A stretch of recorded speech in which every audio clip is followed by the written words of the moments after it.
sea, todo entra en orden a mí nada más.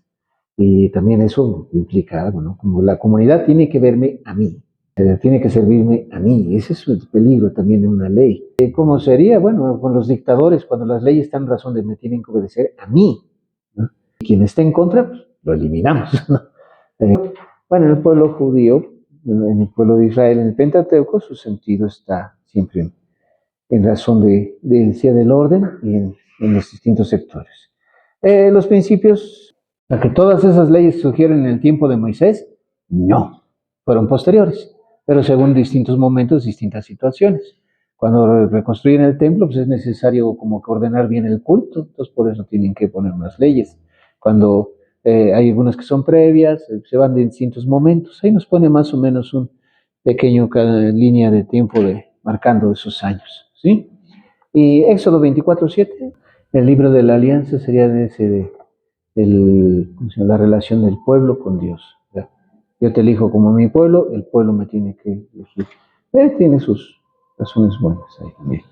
Otras colecciones legales del Pentateuco, la ley de la Pascua, ningún extranjero la comerá. Es lo que es para Israel nada más, no es de que le impongas al otro que lo haga, ¿verdad? Claro, la forma de la Pascua como la vivían ellos, no la nuestra, no como la celebramos. Ellos es todavía, la Pascua es en cuanto a la salida de Israel de Egipto. Para nosotros la Pascua es la resurrección de Jesús ante todos. Hay realidades completas en la historia. Yo creo que, bueno, ¿cómo le llamaría? El disolverse completamente. Las culturas pequeñas, ante el encuentro con otros pueblos mayores, se disuelven, ¿no? Cambian completamente. Eh, por ejemplo, alguna persona que era de provincia, tenía sus tradiciones, la fiesta del pueblo, el santo patrón, todo eso, ¿no? Se viene a vivir a la Ciudad de México, vive por acá en el centro, a lo mejor en un barrio de esos, con sus hijos, los manda a la escuela.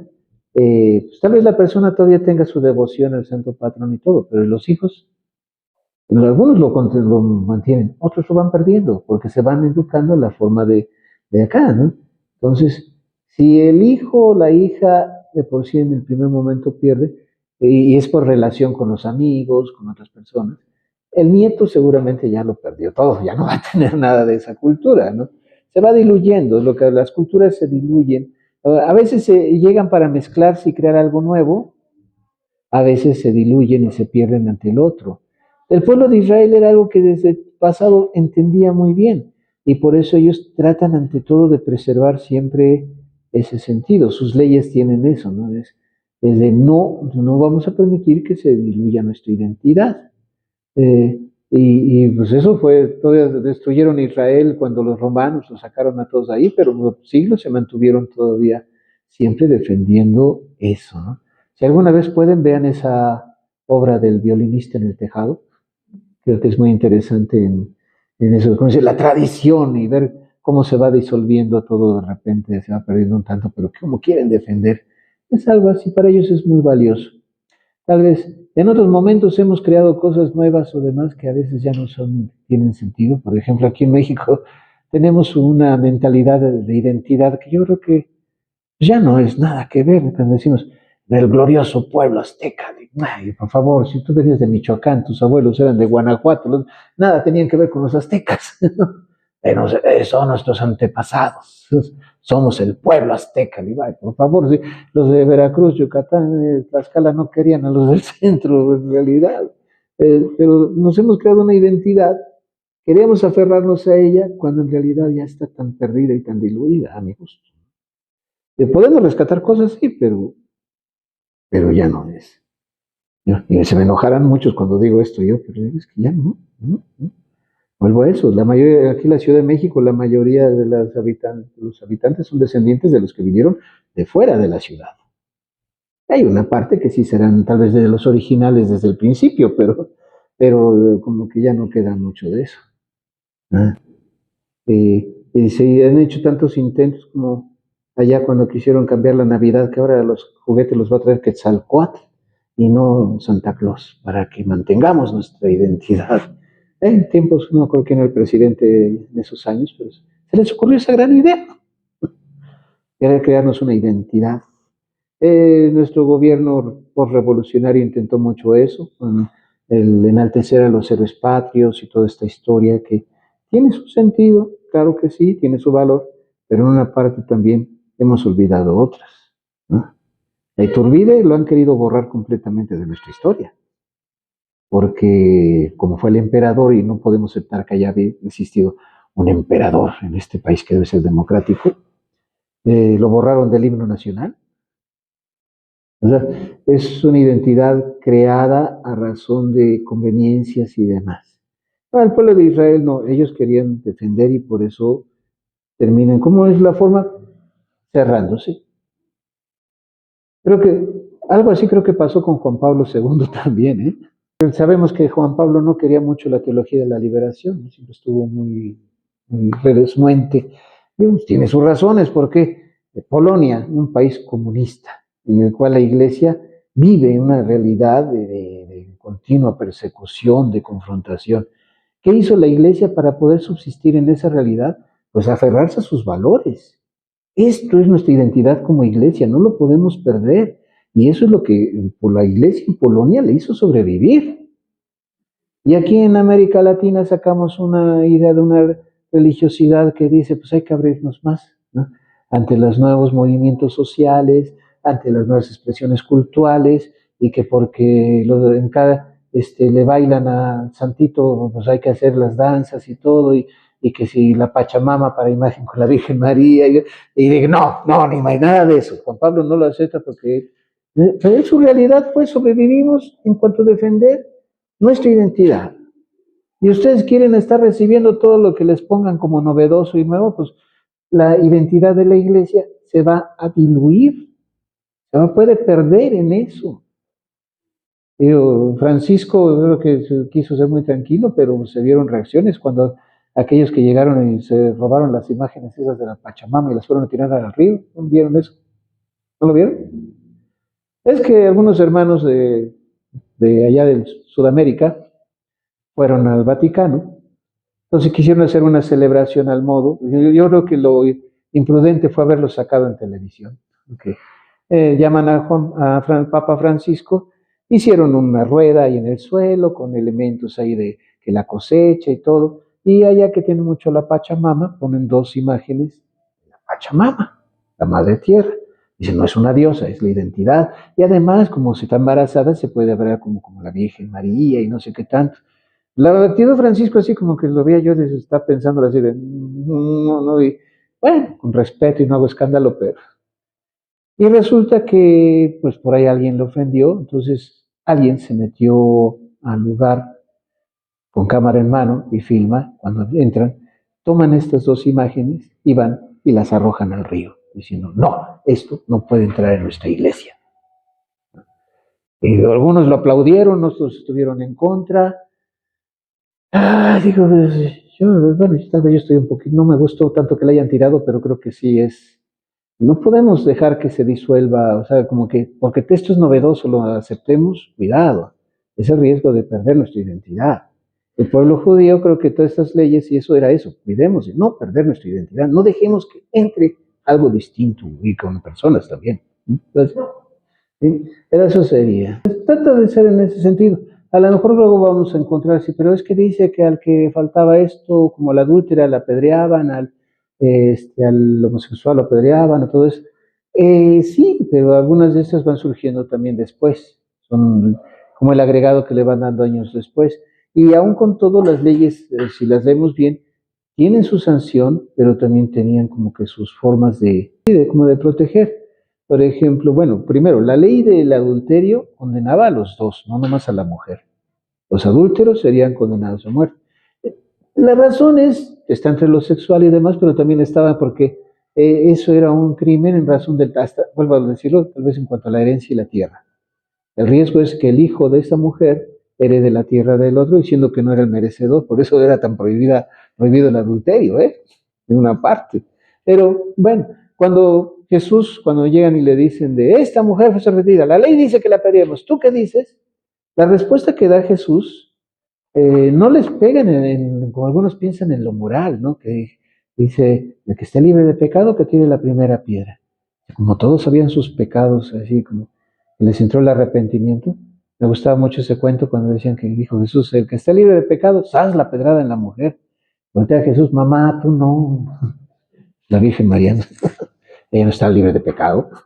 No, la sentencia que da Jesús era sobre la ley, porque la ley marcaba que los que podían ejercer esa sentencia eran quienes estuvieran libres de pecado. En esa razón, el que pasara a decir yo tengo el derecho, le iban a hacer un juicio para ver si era cierto. ¿No? Cuando Jesús les dice eso, entonces no hay quien se anime a pasar a que los demás lo juzguen. Por eso se empiezan a ir. ¿No? Y si yo digo yo puedo ejercer el derecho, tengo que demostrarlo y tengo que ante el pueblo. Pero pues antes de que me vayan a ventilar mis pecaditos aquí, pues mejor me voy. Entonces, Jesús demuestra que la misma ley protegía también. Aunque la ley es tajante en ese aspecto, pero también tenía sus formas de proteger. Y bueno, por eso dice, más que ser tal vez muchos de las sentencias, trata de convencer a través de la razón, del entendimiento, de educar. Porque en el hecho de, tú quieres ejercer un juicio, pues tienes que saber también hacer un juicio para ti mismo. Tienes que saber tú ser honesto. Eso implicaba mucho de la persona, ¿no? En ese momento. Lo malo, se olvidan de esas partes. Cuando Jesús se olvidaban de eso para el puro gusto de dar pedradas, pero la ley tenía su sentido. Uh-huh. Es una ley que proviene, se dice, una ley prohíbe los regalos, porque estas corrompen, o sea, determinan, la persona tal vez termine favoreciendo más en razón de la conveniencia. Claro, que hasta la fecha lo vemos, ¿no? ¿Quién paga más? ¿A quién le doy? Iban a dar un permiso para una instalación de una planta en un pueblo y de repente cambiaron. ¿Por qué? Es que los de tal pueblo pues dieron más, porque les convenía por el trabajo que iba a llegar allá, ¿no? Entonces, también hasta eso se mueve, ¿no? Bueno, pero el pueblo de Israel previene todas esas cosas. Todo está en ese orden, entonces lo veíamos en el asunto, decía, de su identidad en cuanto a la salida de Egipto, en cuanto a su identidad como el pueblo que peregrinó, en cuanto a su relación con Dios, en cuanto a la identidad como pueblo y demás detalles. No puede ir por ahí. El sentido de la ley es valioso en eso. Ahora, ¿será que, me voy adelantando con la pregunta, ¿será que como lo viven algunos, por ejemplo, algunos hermanos cuando quieren ser tan tajantes en la lectura de la Biblia, tomen en cuenta este tipo de valores? No, ¿verdad? Es que la Biblia dice que se debe hacer esto. Les mueve en realidad la identidad del pueblo, la comunión, la defensa de nuestros valores, de sus principios. No, eso digo, en ellos les mueve más, creo que siempre ese coraje de más llevar la contraria que en realidad tomar en cuenta el sentido auténtico de la ley en el Pentateuco. ¿Eh? Y que pues para nosotros, teniendo en cuenta esos valores, tal vez las leyes que se aplicaron en ese momento pues ya no sean funcionales a nuestra época, pero el valor sí, y es donde tenemos que ir entendiendo para poder discernir en nuestro propio caminar. Es como querer recalcarlas más que nada para cumplir, atiende a esto, ¿no? Y pues tienen su importancia. El sábado como el día de culto principal de ellos era tan importante por eso, ¿no? El de los padres, en cuanto decía la vida, porque pues, ¿de qué vas a vivir a futuro? ¿De dónde va a ser tu sostenimiento futuro? La seguridad de la familia. Los marginados en la relación con los más pobres, los necesitados. Y la Pascua, la fiesta principal de su identidad, de su historia. La más repetida, recalcado varias veces en su propio caminar. El estilo directo, no invocarás, guardar todo lo que les he dicho, ¿no? Ya plural, así como esos cambios. Pero bueno, se dirige directamente a la persona. Es como en ese está. Me gustaba como vi un conferencista, un padre, que se echaba su plática a todo el auditorio y llegaba un momento y decía, sí, porque tú que vienes con el corazón cansado, con el corazón contrito, tú que en este momento necesitas tanto de Dios, deja que llegue, ¿no? Está dirigiendo a toda la comunidad. Pero pues, tal vez en entender que allá entre todo este grupo había algunos que tal vez les venía sacudiendo un momento, cambiaba de hablar en el plural, a todos, a hablar en ese tú, que le podía caer a cualquiera del montón. Ahí, ¿no? O sea, no dejaba de ser una conferencia para todos, pero en esa forma, como que llegara ese momento que lo que volvía bueno, sabía mover muy bien ese discurso para volverlo como que yo que estoy ahí entre toda la bola sienta que esta conferencia es para mí, es una palabra para mí. Creo que es un maestro de esa dinámica, ¿eh? Yo la quise llegar a ser y como que no la pego, pero no soy tan bueno para eso. Pero en la Biblia, en el Pentateuco, vamos a ver que eso pasa de repente al de ustedes, al tú, y está moviéndose en esa forma para transformarlo de un pueblo a que lo sientas también como algo personal, algo para ti. Es un detallazo también ahí. La ley entonces va partiendo de ese valor. Nos saltamos este cuadrito tan importante que dice colecciones legales del Pentateuco, que nos da un orden de cómo está escrito, ¿verdad? Si alguna vez tienen dudas de dónde estaba tal cosa, pues a lo mejor esto ayude como porque le busquemos un poquito. Leyes sobre la Pascua, está ahí el Éxodo 12 al 13, ¿sí? Que se refiere a esta gran celebración. El Decálogo, los 10 mandamientos, ahí está también, ¿verdad? El código de la alianza, ese de, y tú serás mi pueblo y yo seré tu Dios, que ya es un sentido cultural, también se encuentra. Las legislaciones sobre el santuario, esto ya fue cuando se construye el templo, pero también aparece en el Pentateuco todo lo que es en su referencia al lugar de culto. El decálogo cultural, más a la liturgia, a la forma de vida del pueblo religioso. Leyes sobre los sacrificios, cómo se hacían. Ley de la pureza, ahí entra algo de cuidar los ritos y demás, como también algunos asuntitos de higiene que también tomaban, ¿verdad? Código de santidad, el comportamiento, el decálogo, otra vez, ahí entra ahí dos veces, hay dos textos de él. El código deuteronómico y el decálogo siquemita, que viene a ser un poquito también del culto. Pero estos eran ese era su sentido. Creo que vuelvo a lo mismo. O sea, el asunto es, cuando leemos estos textos, si los queremos leer nada más así, a lo directo, nos puede sacudir mucho porque es un lenguaje que ya no es, bueno, algunas ideas y demás ya no sean tan aplicables a nuestra época, en que no vivimos las mismas realidades, las mismas necesidades, ¿sí? Pero si entendemos el sentido propio de todo esto y revisamos esas leyes de acuerdo a eso, podemos extraer algo de riqueza y llevarnos hoy en día que nosotros tengamos un buen discernimiento sobre nuestro caminar como iglesia, para poder entender, porque aún hoy en día todavía tenemos un montón de normas. Bueno, aunque en la iglesia nuestras normas no son tan tajantes y demás, pero tienen que estar en ese sentido. Casi lo principal ahorita que mueve mucho para nosotros es el derecho canónico, llamamos un librote gordo que son todas las leyes para los bautizados. Por eso es para todos los cristianos y que se mueve mucho en el aspecto de la realidad de los clérigos, los laicos, los sacramentos, en todo esta razón. Y bueno, que también entra en una de detalles. Esto es muy legislativo, es muy especial para nosotros. Por ejemplo, lo que decía de ahí habla, cuando dicen, es que la iglesia tiene que si alguien se casó ya no te puedes separar, ¿y por qué si te imponen? Digo, a ver, si es el derecho canónico, sí, el matrimonio para nosotros es para siempre, salvo aquellos que, como dijo Jesús en el Evangelio, aquellos casos no lícitos, ¿sí? Y que marca, por ejemplo, el hecho de que el matrimonio debe ser libre y voluntario. Si alguien se casó obligado y logra demostrar que esto, por la iglesia, el matrimonio se declara nulo y puede volverse a casar, ¿no?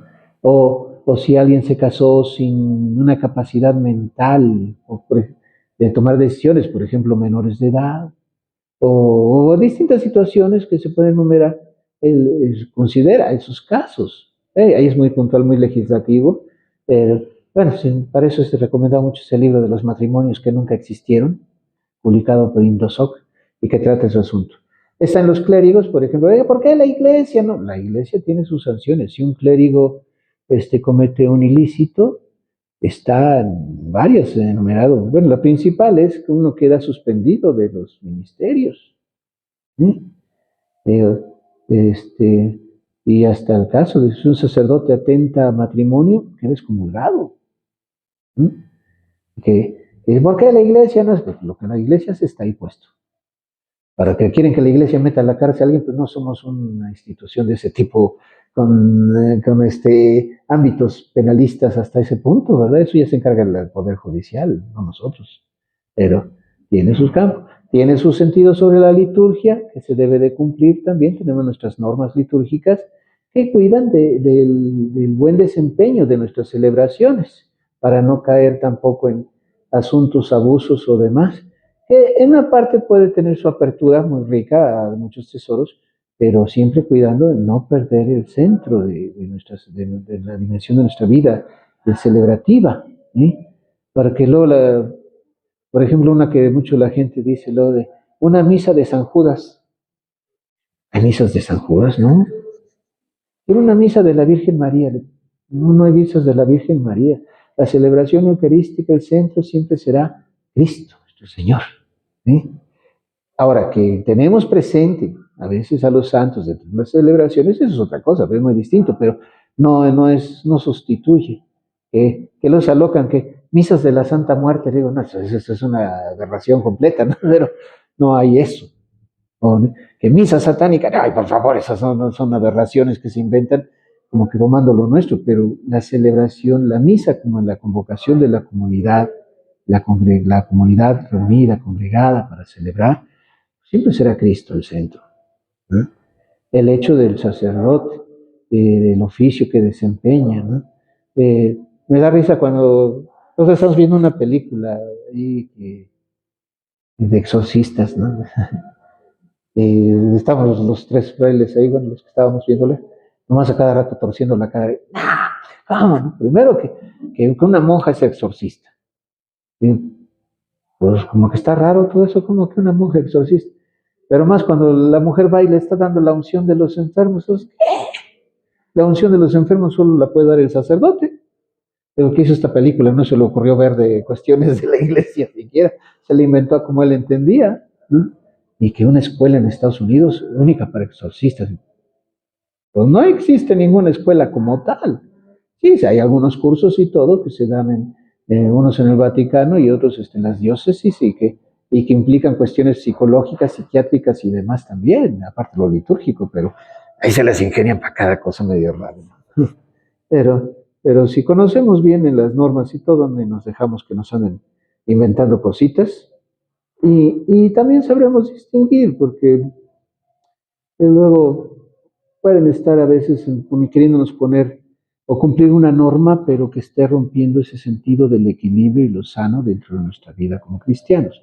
Digo, el peligro de un mal entendimiento de la ley es ser fundamentalistas, ¿no? Esa gente que se enterca y es la norma por la norma, pasando por encima de la dignidad y la vida.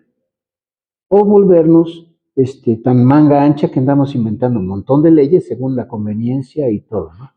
Es que no quiero esto, pues entonces litúrgicamente prohibido este asunto. Porque hay unos liturgos que se pasan con eso. Tú haces norma y norma, pero yo no creo que ni te has fijado de lo que es lo bueno, ¿no?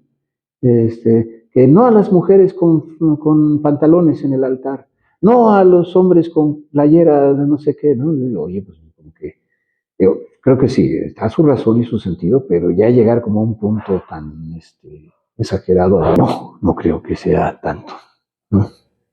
Y a veces entender, por ejemplo, hay ciertos permisos que se dan en nuestra iglesia, como ahorita que hablan mucho de la misa en latín. Hay un permiso y nunca se ha desechado, se puede, pero se ha dicho que tienen que tener autorización de su obispo para esto, ¿sí? Y a algunos lugares se les ha dado este permiso en especial. A veces ha dicho, ya no, ¿por qué? Porque caen mucho algunos en decir como que esta es la forma correcta y todos los demás están mal. O sea, nosotros somos los buenos, todos los demás están mal. No era para llegar a ese punto. Está permitido, sí, pero verlo como que sí, porque las demás misas no valen solamente en latín, eso ya fue una exageración completa. Entonces, cuando han oído que el Papa castigó a tales porque prohibiéndoles celebrar en latín, ¿cómo es posible? Porque llegaron a ese punto. No es que esté mal decir la misa en latín, está mal llegar a ese punto de desechar a todos los demás, ¿sí? De crear una como pequeña secta dentro de la iglesia. Bueno, Sería ese tipo de cosas.